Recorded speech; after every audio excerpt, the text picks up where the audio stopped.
और ब्रेक के बाद एक बार फिर से आप सभी का स्वागत है। संसद के भीतर और बाहर जिस तरह से आज अम्बेडकर के मुद्दों को लेकर पिछले कई दिनों से बवाल है, तो अब ऐसे में राहुल गांधी के इस पूरे मामले को लेकर शाह के बयान पर जो सियासत देखने को मिल रही है, अब ऐसे में बीजेपी की तरफ से ये प्रदर्शन हमें देखने को मिल रहा है। राजधानी रांची की भी तस्वीरें हम आपको दिखा रहे हैं, ना सिर्फ केंद्रीय राजधानी दिल्ली में बल्कि देश के हर एक कोने में अब इस विषय को लेकर आक्रोश जो है वो कार्यकर्ताओं में देखने को मिल रहा है। फिलहाल आपको हम तस्वीरें दिखा रहे हैं बीजेपी के उन कार्यकर्ताओं के जिनका ये आक्रोश यहां पर देखने को मिला है। तस्वीरें सामने आ पा रही है राजधानी रांची से, जहां बीजेपी ने राहुल गांधी का फूंका पुतला, ये पुतला फूंकने की तस्वीरें सामने आ पा रही है। जो मुद्दा आज गरमाया है, 2 बीजेपी के सांसद इस दौरान चोटिल हुए हैं।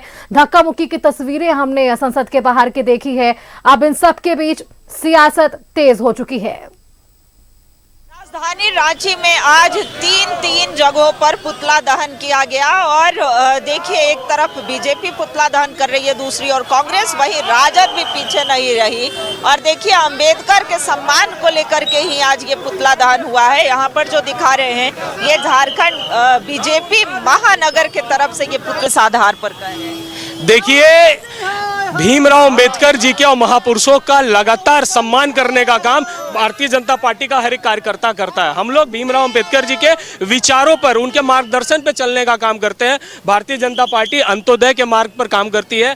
दलित वंचित जो समाज में सबसे पिछड़े हैं, उनके उत्थान के लिए काम करते हैं। हम लोग तो सम्मान देने का काम करने का काम करते हैं। अमित शाह जी का पूरा बयान अगर कोई देखेगा, उसको सारी चीजें क्लियर हो जाएंगी। लेकिन कांग्रेस पार्टी सिर्फ देश को बरगलाने के लिए, बहकाने के लिए वीडियो को काट कर क्लिप्स बनाकर चलाने का काम कर रही है। लेकिन देश की जनता लोकसभा के अंदर जो पूरा चलता है उसको देखती है, लोग टीवीज में, और सब कुछ जान रही है। तो कांग्रेस पार्टी दिवालिया, मानसिक दिवालियापन उनका दिख रहा है।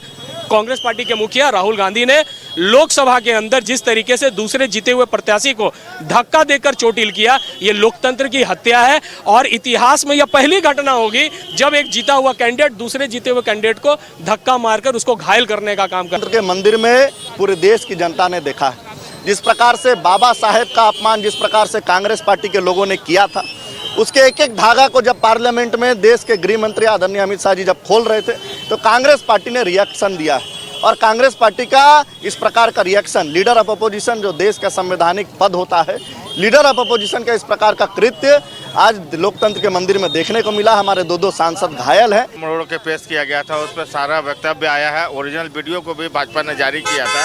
लेकिन राहुल गांधी ने आज जिस तरह से एक बुजुर्ग सांसद को और 2 सांसद और 3 सांसदों को जिस तरह ढकेल के उन्होंने गिरा दिया, चोटिल हुए, वो शर्मनाक है। उन्होंने कहा, हम लोगों ने मीडिया के माध्यम से ये देखा कि उन्होंने ये भी वक्तव्य दिया कि गिरने से कुछ नहीं होता, वो उनका सर फट गया है, कोई हॉस्पिटल में भर्ती है, किसी का बीपी बढ़ा हुआ। आपको याद होगा जिस तरह चुनाव के पहले जो संविधान का किताब लेकर जिस तरह राहुल गांधी जी घूम के प्रचारित कर रहे थे, और लोकसभा के सत्र में ही आपको याद होगा कि हमारे सांसद अनुराग ठाकुर जी ने उनसे एक सवाल किया था कि संविधान का किताब जो आप लेके घूम रहे हैं राहुल जी, उसमें कितना पन्ना है, कभी देखने का भी काम किया है? की लड़ाई कहाँ तक जाती है? सभी दल जो हैं ये कह रही हैं कि अंबेडकर का हम सम्मान करते हैं, लेकिन कौन कितना सम्मान करता है, ये आज बीजेपी की तरफ से पुतला दहन का कार्यक्रम और आज संसद में जिस तरह की घटना देखने को मिली, धक्का मुक्की देखने को मिली, इससे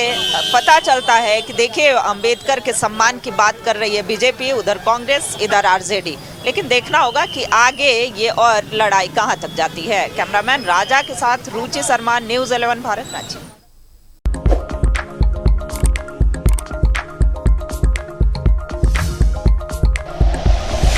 like and share videos, subscribe करें हमारा चैनल और प्रेस करें बेल आइकॉन। न्यूज़ 11 भारत, सच है तो दिखेगा।